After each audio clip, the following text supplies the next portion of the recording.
ټاکنیز کمیسیونونه د رایو د ځانګړي تفتیش په اړه یوې پریکړې ته رسېدلي. د ټاکنو کمیسیون د دارالانشار رئیس حبیب الرحمن ننګ رسنیو ته ویلي چې دوی د ځانګړي پلټنې لپاره روښانه فورمول موندلی دی. د ټاکنیزو شکایتونو کمیسیون د روانې میاشتې په 14مه نیټه پریکړه وکړه چې د 110,000 شکمنو رایو له ډلې به 10 سلنه او د 102,000 له وخت وروسته اچول شو رایو نه به 15 سلنه په ځانګړي ډول وپلټي. خو د ټاکنو څارونکي بنسټونه وایي د دغې پریکړې عملي کولو لپاره روښانه فورمول نه دی موندل شوی. سره له دې چې ټاکنو کمیسیون دا جزئیات نه ورکوي چې یاد فورمول به څه ډول عدالت پلی کړي، خو زیاتوي چې د ټکنالوژۍ په وسیله د یاد فورمول له مخې د رایو بیلګې اخلي او پر بنسټ یې پلټنه کوي. ټاکل شوی وه چې د شکمنو رایو ځانګړی تفتیش پرون پیل شي، خو د ټاکنو کمیسیون چارواکي وایي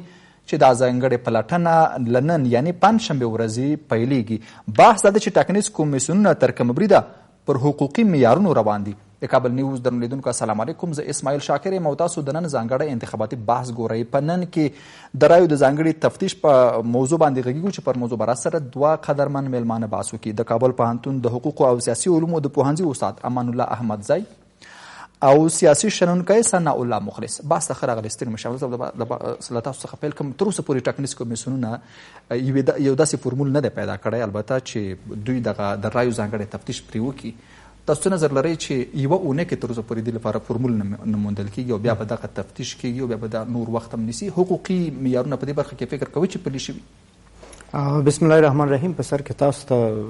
دروند میلمه ته او کتونکو ته سلامونه وړاندې کوم. وعلیکم السلام. د حقوقي پلوه که چیرې موږ د ټاکنو قانون او احکامو ته وګورو، موږ د ابتدایي نتایجو څخه وروسته آخري پایلې لرو یا نهایي نتایج لرو، چې نهایي نتایج د ټاکنو د قانون په اساس هغه نتایج دي چې د شکایتونو د کمیسیون د څېړنو څخه وروسته د ټاکنو د کمیسیون لخوا نه اعلانیږي. نو دا داسې ښکاري چې کله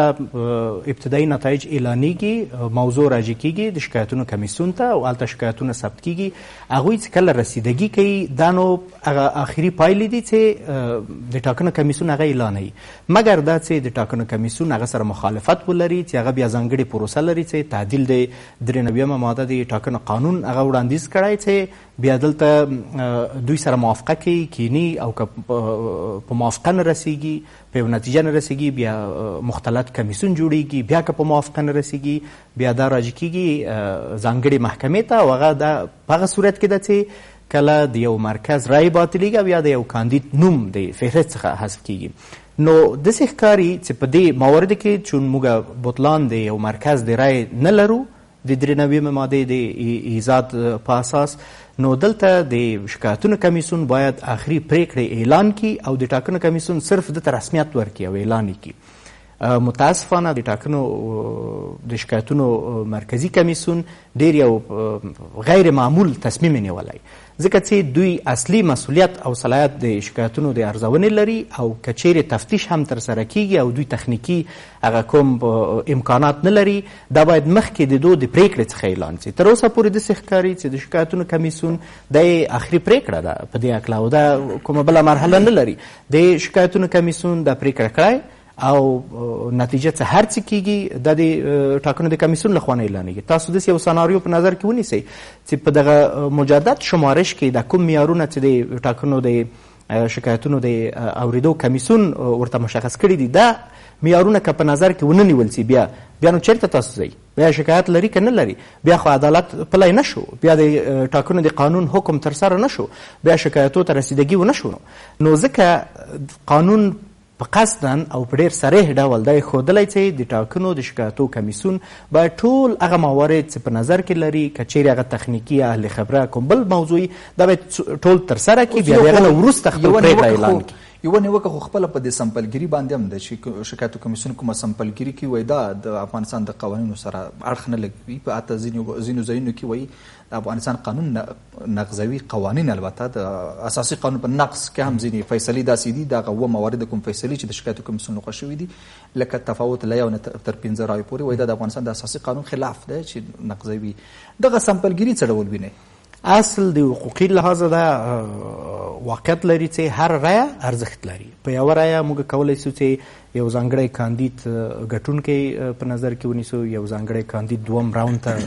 د واجد د شرایط اوسېږي چې دوم راوند د ټاکنو ته لاړ شي په ځانګړې توګه د ریاست جمهوریت د ټاکنو لپاره. نو په دې لحاظ موږ نشو کولی چې یو رایه د بل څخه برتر وګڼو او په دوی کې یو سامپل په نظر کې ونیسو کوم موارد چې تخطیان شتون لري په نور کې داسې پاتې سي. ولې متاسفانه د ټاکنو په قانون کې داسې مشخص حکم نشته چې د پروسیجر د ارزونې د شکایتونو څه رقم ده کله چې شمارش د مجدد کیږي. د شکایتونو کمیسیون صلاحیتونه څومره دي؟ آیا دوی کولی سي چې مطلق هیڅ شمارش ونه کړي او د شکایتونه رد کړي؟ دا صلاحیت لري. کولی سي شکایتونه مطلق تایید کړي بدون له دې نه چې شمارش یا تفتیش ترسره سي. دا صلاحیت هم لري چې په قسمي ډول سمپلګیري کړي ځکه چې قانون کې حکم ورته نشته. ولې په هر صورت اساسي موضوع دا ده چې نهایی تصمیم پریکړه د کمیسیون له اوسه پورې د مال نظره د دغه شکایتو په هکله ترسره شوې نه ده او دا زیات شونی ده چې بیا هم رضایت شتون ونه لري د یو یا څو اړخو د ټاکنو. اوس چې د کمیسیونونو کې دغه بحث ده چې خو اوس به ځانګړی تفتیش کوو هغه جنجالي رایو کې چې په څو کټګورۍ ویشل شوي دي. دا ځانګړی تفتیش په 10% او په 15% رایو کې کیږي. خو وایي څه ډول تفتیش کوو؟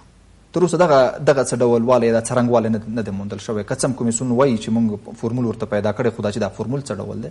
دا به دا مسله څومره کړکېچنه کړي. د حقوقي لحاظه که چیرې یو مرجع تصمیم نیسي لکه د ټاکنو د شکایتو د اورېدو کمیسیون چې ډېر شعبه قضایي ارګان ده باوجود د دې چې موږ پروسیجرونه ورته نه لرو په قانون کې. ولې د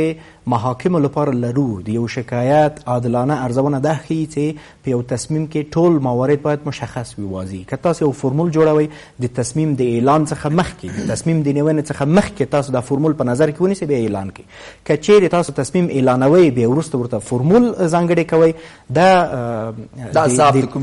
ضعف د کمیسیونونه ښیي دا عادلانه بودن او هغه اصل دا چې تاسو یو ښه تصمیم عادلانه او تخصصي تصمیم ونیسئ دا د پوښتنې لاندې راوړي. مننه. راګرځم بیا تاسو ته مخلص صاحب د ټاکنو موضوع کوم لوري ته روان تاسو ګورئ چې بالاخره انتخاباتي کمیسیونونه اوس داسې یو اعلان کوي چې موږ په دې موضوع سره یو خلو شو چې څنګه دغه ځانګړی تفتیش وکړو. ستاسو تجربه څه ده؟ بسم الله الرحمن الرحیم. تر هر څه دمخه تاسو ته استاد ته او د ستاسو د تلویزیون ټول لیدونکو ته سلام مین ادب او احترام وړاندې کوم. وعلیکم السلام. موږ له پیله څخه د ټاکنو پر موضوع باندې همدا نقد درلودی چې دا پروسس مې خواته نه ده روانه او دا پروسس سمه نه ده مدیریت سوی او دا پروسس سمه نه ده راجوړه سوې. دغه مدیریت و میکانیزم و پروسیجر و سیستم و دا د اوله سره څخه موږ نقد ورباندې درلودی از موږ د قناعت وړ نه وه. د دې سره په څنګ کې موږ دغه پروسې ته د اوله سره څخه په دغه دیدګاه باندې و په دغه نظر باندې و چې دا انتخابات نه و، دا یو ډرامه و، یو ریشخند و، فقط د خلکو د مشغولتیا دپاره یو کار وسو. په هماغه اول سر کې هم دغه موضوع رامنځته سوله چې کله رامنځته سوه دغه موضوع د سولې سره یې تړاو درلودی. تر ټاکنو در مخه هم د سولې موضوع ګرموله، بیا حکومت ډېر کوښښ وکړي چې په ټاکنو سره د سولې مخه ونیسي. د هغه چې کله یې ټاکنې وکړلې هم ریشخند ته ولاړلې، خارجیانو وخت ورکړي چې ته ودرې چې دا دوی دومره غورېږي چې دغون یو شی مهم لري که نه لري. هغه د دوی هغه امندنامه راووتله چې په ټوله توانو په ټوله طاقت باندې په ټولو سره 1 میلیون بلابود کسانو برخه وانخیستله. د هغه څخه راوروسته اوس هم د انتخاباتو موضوع چې ده چې د یوې ورځې څخه بلې ورځې تاړئ، د بلې ورځې څخه بلې ورځې تاړئ، یو پر یوه ورځ بلې پر بل ورځ بانې سره کوي، یو د بل سره ګیلې سره کوي. دغه پروسیجر کې جنجالونه راغلي، دونې وڅېړه سول ونه څېړه سوله، دلته دونې رای باطلېږي، دونې رای نه باطلېږي، مطبوعاتي کنفرانس ورکړی دی، دا کړی دی، غونډې کړي دی، دا هغه پروسیجر دی، دا هغه شان دي چې دا موضوع یوازې او یوازې سولې ته ماتله کېږي، یوازې او یوازې خلک مصروف ساتي چې د هغوی ذهنیتونه مصروف وي چې د ټاکنو پایلې را روانې دي، نن اعلانېږي سبا اعلانېږي، ته ودر دا لغوه سي هغه راغوه سي.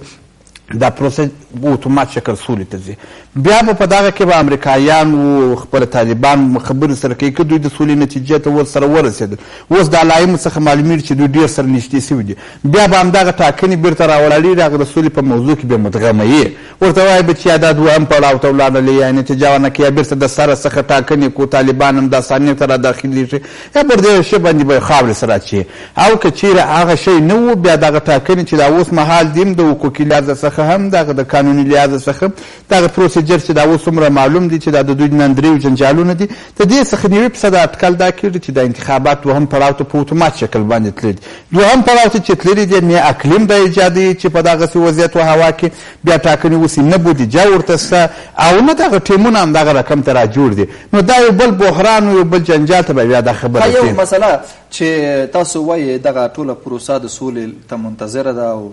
تاثیر یې د سول باندې څه مثلا که داسې اټکل وشي چې طالبان او امریکایانو یوې پرېکړې ته سره ورسېدل خو بیا نور پړاوونه هم لري بین الافغاني مذاکرات دي بیا په افغانستان کې د راتلونکي نظام پر څرنګوالي باندې بحثونه دي چې له شک پرته وخت به ډیر نیسي فکر نه کوئ دلته د قدرت یوه خلا هم رامنځته کېږي یا دغه قدرت هغه له حقوقي او قانوني چوکاټ نه وځي دغه سیستم نظام له قانوني چوکاټ نه وځي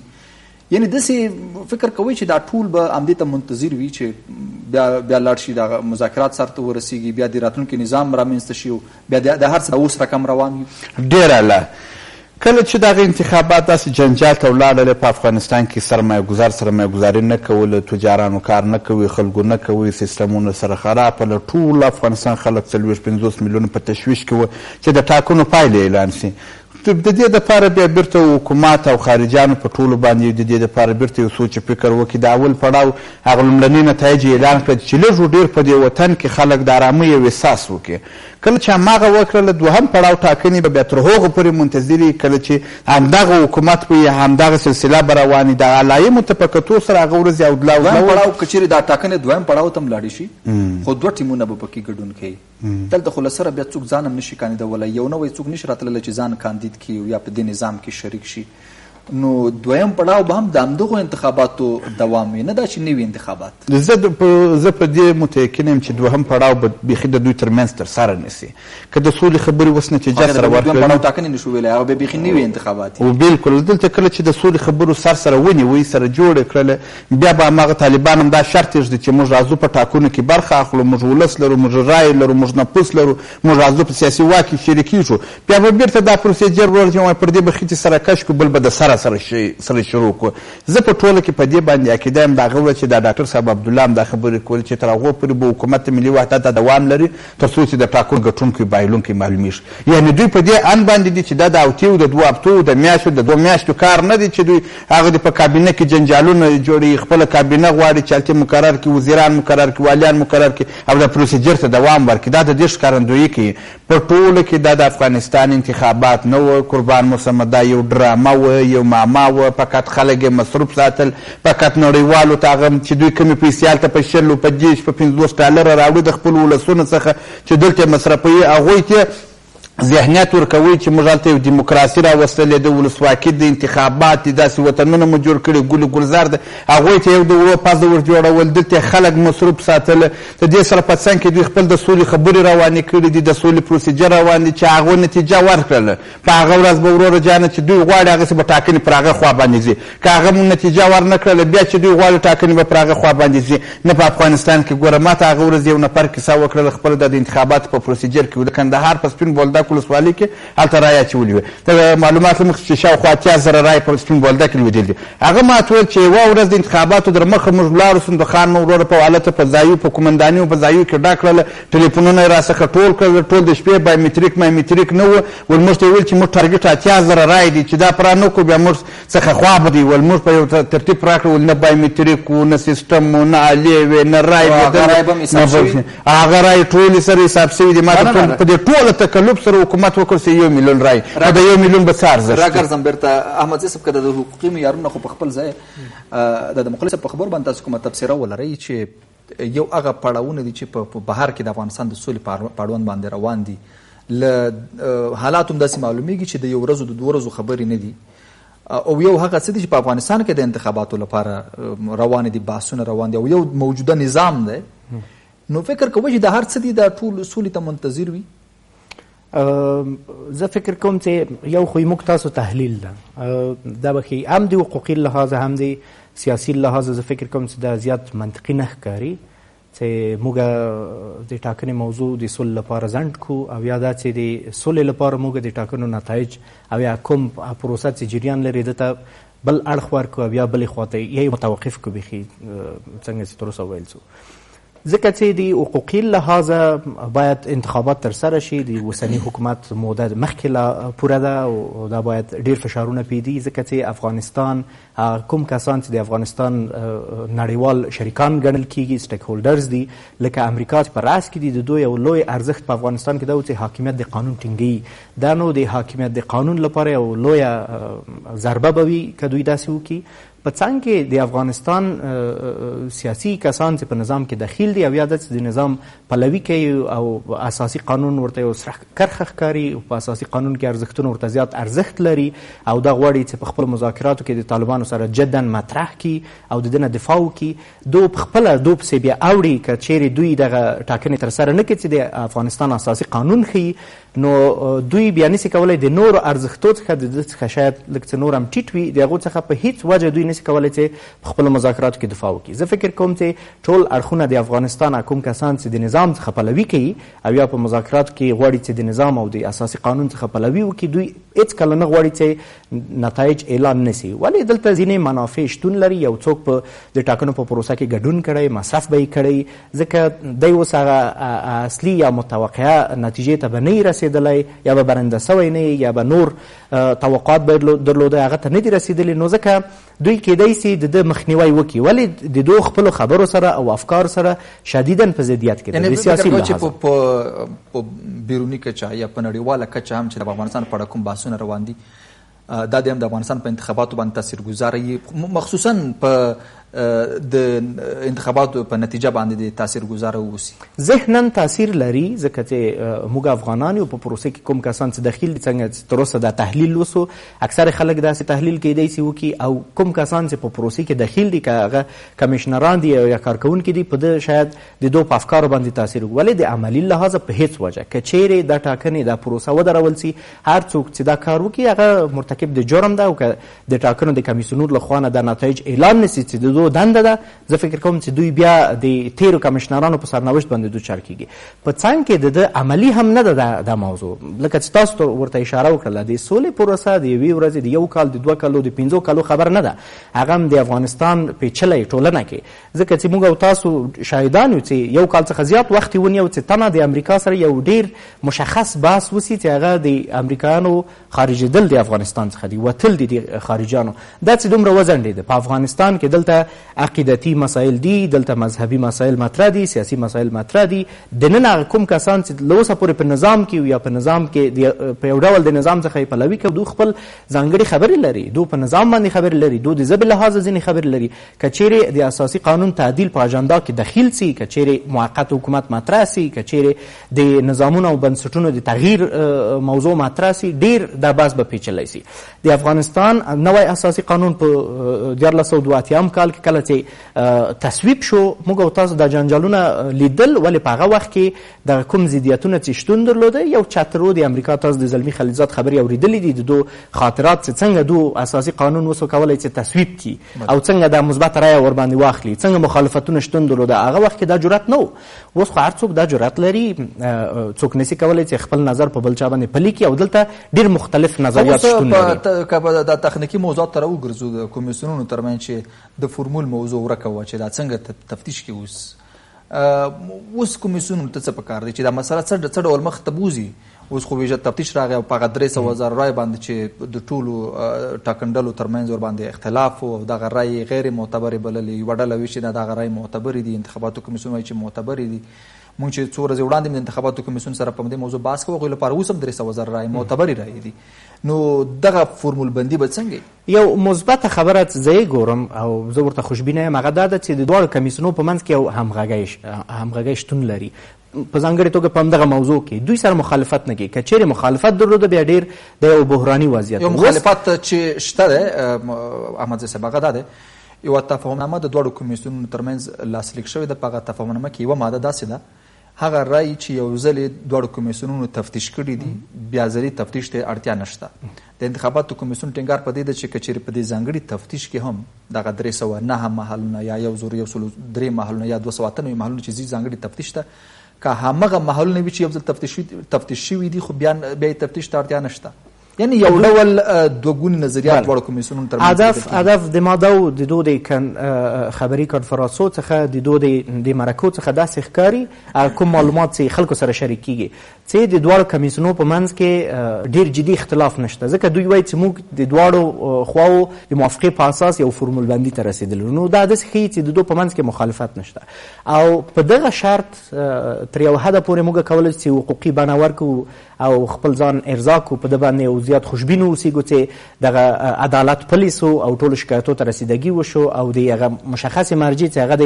شکایتو د اورېدو کمیسیون د هغه له خوا نه د نهایي تصمیم اعلان چې دوی په پروسه کې دخیل اوسېږي. اوس د ځانګړي تفتیش چې کله ترسره کیږي پایلې نتایج مخکې له دنه چې د ټاکنو د کمیسیون له خوا نه اعلان سي، باید د شکایتو د اورېدو کمیسیون حداقل د تایید کړي چې او دغه تفتیش د موږ د نظر لاندې ترسره سو، دغه معیارونه په نظر کې ونیول سو، د موږ له نظره د دغه تفتیش دغه نتایج تایید ده او د شکایتو د تصمیم په حیث وګڼل سي، بیا وروسته د ټاکنو کمیسیون هغه کولی چې اعلان کړي. راګرځم بیا هم تاسو ته په جمعبندي کې مخلص صاحب یو خو که چېرې تاسو د دواړو کمیسیونونو ترمنځ په دې اختلافي موارد باندې راته ووایي چې فکر کوئ دواړو کمیسیونونه به په دغسې مهم مورد کې سره یو کړل شوي وي. زه اول غواړم د ستاسو د پوښتنې د جواب تر مخه د ورور یو پوښتنې ته جواب ووایم. دوی وایي چې اصولا ماته په ټاکنو کمیسیون کې د پروسیجر ښه معلومیږي او دوی ډېر اصول روان دي. کله چې د انتخاباتو کمیسیون وویل چې موږ به بایومتریک نتایج د 3 ورځو څخه الا تر 1 هفتې پورې اعلان کړو، ولې اعلان نه سول؟ یو د دې سره باوجود دوی خپل تقویم څو وارې د نقص کوي چې دوی کوم تقسیم اوقات درلودې دي ټاکنو کمیسیون او د شکایاتو کمیسیون، دا څو وارې نقص پر څو وارې دا تر پښو لاندې سو ولي په دغه 15 میاشتې کې په شاوخوا 15 میاشتې د ټاکنو د کمیسیون د دې پروسیجر د دې موضوع تېر شوي دي. په دې 15 میاشتې کې آیا د اصولو له مخې، د قوانینو له مخې، د منطق له مخې، د عقل له مخې، د شعور له مخې څخه تا بایومتریک انتخابات په 15 میاشتې کې لیدلي چې نتایج یې نه اعلانېږي 15 میاشتې بعد هم؟ زه په فکر کوم زه ډېر متاسف یم، زه ډېر خجالت کوم او ډېر شرمېږم من حیث د یو افغان چې په دغسې انتخاباتو کې او په دغسې پروسیجر کې او په دغسې وطن کې چې دغسې انتخابات زما سرنوشت ټاکي. په ټوله نړۍ کې دغسې انتخابات نه دي سوي لکه په افغانستان کې. بعد له 5 میاشتو څخه هم تر اوسه پورې نتایج نه دي اعلان سوي او بیا هم موږ دغه انتخاباتو ته اصولي و قانوني و منطقي بڼه ورکړو د کومو اصولو له مخې څخه. خو همدغه د انتخاباتو قوانین، همدغه د انتخاباتو اصول همدغه شی وایي چې وروره جانه خو چې دا دوی تقویم اعلانوي. وخت کې چې دوی خپل تقویم اعلانوي خو دا منطق نه سو، نو دا خو استدلال نه سو، دې ته خو موږ منطقي بڼه نه سو ورکولی. بل اړخ دا ده بوس کمیسیونونه تاسو ولیدل ما ورته په همدغه میز کې بحث طرف ورکړی دی. د شکایتو کمیسیون وویل چې زموږ سره د ټاکنو کمیسیون همکاري نه کوي. زه دې چې مخکې څومره در مخې وویله نو چې خپله د شکایتو کمیسیون وایي چې زموږ سره دوی همکاري نه کوي، نو زه نور د کم عقل و شعور و منطق له مخې څخه راولاړ سم او بیا زه وایم چې دغه یو منطق دی، خو خپله دوی وایي نو زه خو د دوی خبره خو ماته تیاره سند ده چې دوی وایي چې موږ سره همکاري نه کوي. زه وایم ګوره دغه موضوع نه ده، دا د انتخاباتو 15 میاشتې پر دې موضوع باندې تېرې سوي دي. په 15 میاشتې کې د افغانستان د انتخاباتو سرنوشت نه دی معلوم. تر اوسه پورې جنجالونه دي، تر اوسه پورې ډرامې دي، دغه رایې اعلان سولې، دونې نه سولې، دونې باطلېږي. اوس دغه دی بیرته امر کړل سوی دی چې بیرته به محلونه تفتیش کېږي، د سره څخه به شمېرل کېږي. تر کومه وخته په دې د تفتیش په څرنګوالي باندې تر اوسه پورې یو نظر یووالی نه لیدل کېږي چې د تفتیش څنګه وشي؟ زه همداسې تر کومه وخته پورې څه وخته پورې دغه تفتیش کېږي، دا رایې څه وخت او که دا تفتیش وشي مغلی صاحب کومه نتیجه به ورکړي؟ زه ګوره زه بیا خپل پر خبره باندې پر هغه خپله خبره تکراروم چې دا انتخابات و اول انتخابات نه و، دا یو ډرامه و، یو رشخند و، یو معما و. د 45 میلیون انسانانو څخه تا 1 میلیون انسانان په انتخاباتو کې برخه اخلي چې په هغه کې د حکومت ټوله رهبري زور وي، سره تر پیسو، سره تر امکاناتو، سره تر دولتي مامورین، تر دې ټولو پورې دوی زور وي، سره تر دې نورو کاندیدانو پورې، تر دې ټولو پورې دوی زور وي، سره تر دې دومره درغلیو پورې چې دوی وکړلې. بیا هم د انتخاباتو موضوع رارسېږي فقط 1 میلیون انسانانو ته. 45 میلیون څخه 1 میلیون انسانان راځي په انتخاباتو کې برخه اخلي چې دا ټول تغلي ورسره سکړي. دا به کوم حقوقي او سیاسي ارزښت ولري چې دا په دغه سره موږ د افغانستان د جمهور اعلان کړو. بله خبره دا ده چې دغه 1 میلیون انسانان څه دغه کشکې وختي اعلان شوي چې په 15 میاشتې کې دغه انتخابات نه سول اعلانوي څه وخت ماته. زه څه پوهېږم چې د ټاکنو په کمیسیون کې دننه په صندوقخانو کې څه وضعیت دی، په بایومتریک الو کې څه وضعیت دی. ما خپل په دې سترګو لیدل چې په پارلماني ټاکنو کې ما د بایومتریک الې تجربه کړې. زما د مخه څخه یو نفر په یوه بایومتریک اله 2 وارې رایه ورکړه چې په هغه وخت کې ما دغه پروسیجر خپله لیدلی دی. نو اوس څنګه دغه شی ماته قابل د قبولو کېږي چې پاک دی؟ په یوه جمله باندې احمدزي صاحب حل لاره شته؟ حل لاره یې دا ده چې زه بیا هم خوشبینه یم دا چې د حقوقي لحاظ زه خپل مسلک لحاظ زه بحث کوم که چیرې 1 میلیون کس ګډون کړی د افغانستان ټاکنې مشروعیت لري، که چیرې ځنډیږي پروسه د په ماهیت کې د ټاکنو تاثیر نه لري او ګرچې دلته نقض شوی اصول نقض شوی باید معاهدات تطبیق شي چې هغه کېدای جزایي بڼه ولري. مخکې په ده باندې بحث شوی ولې په ماهیت باندې تاثیر نه کوي. که چیرې یو کس رایه د ارزښت لري موږ نسو کولی چې دا رشخند ومنو، موږ نسو کولی چې دا بې ارزښته ومنو. د یو رایه هم ارزښت لري. څه باید وشي اوس لکه چې ما تر اوسه ویلې د شکایتونو کمیسیون ته پکار ده چې پاتې نور شکایتونه مو وارزوي. ګرچې زه فکر کوم دا چې نه دي تصمیم پکې نیول شوی ډېر قاطع تصمیم، یو دا ده چې د دو موده کمه ده، نه ده په هغه موده کې رسیدګي ټولو شکایتو ته سوی او په څنګ کې دوی د مسؤلیت څخه ډارېږي. نو ځکه اوس د شکایتونو کمیسیون باید د ټاکنو د کمیسیون په څنګ کې دغه تفتیش ترسره کړي او آخري پایلې باید تصدیق کړي، بیا د ټاکنو د کمیسیون له خوا نه اعلان شي خپل مشروعیت. مخلص صاحب تاسو هم د حل لارې په توګه راته ووایئ جمله ډېر لنډ. اول خو زه دغه ټاکنې چې دغه په پروسیجر زموږ د افغانستان د خلکو په لاس کې نه دي 100%. دا د بهرنیانو په لاس کې دي چې هغوی څنګه غواړي هغه رقم ته پر مخ ځي. په دوهم اړخ کې دا دي چې د افغانستان خلکو رایې ته هېڅ ارزښت نه دی ورکول شوی. که ارزښت ورکول شوی بایومتریک عالی وي چې دوی ښه شفافیت سیستم مو د نورو انتخابات څخه په توپیر مو دا انتخابات باید وروره د یوې هفتې څخه نور وروسته 1 میاشت بعد باید اعلان شوي وي، 2 میاشت بعد اعلان شوي، 10 پله دا تقویم ته نقص کېږي. د هغه څخه باوجود بیا هم موږ وایو چې د انتخابات ارزښت دی. په ټوله کې د انتخاباتو کمیسیونونه دا ایمانا وجدانا عقلا شعورا باید دی ولس ته واقعیت ووایي چې وروره جانه دا پروسه زموږ په لاس کې نه ده، دغه د پردیو په لاس کې دی، دلته دومره ستونزې دي، دومره مشکلات دي، دومره درغلۍ دي، دومره شی شته، دومره نه شته. دغه شی دی د انتخاباتو کمیسیون او د شکایاتو کمیسیون ټول دی ولس سره شریک کړي. نور په دغه انتخاباتو سره په دغه پروسیجر سره نه د افغانستان خلک حوصله لري او نه فکر کوم چې نتیجه دې ورکړي. کور ملان چې راله په موضوع سره بحث وکړو. ګران لیدونکو تاسو ډېره مننه چې تر دې دمه مو زموږ ملتیا کوله. تر بیا مو الله مل شه.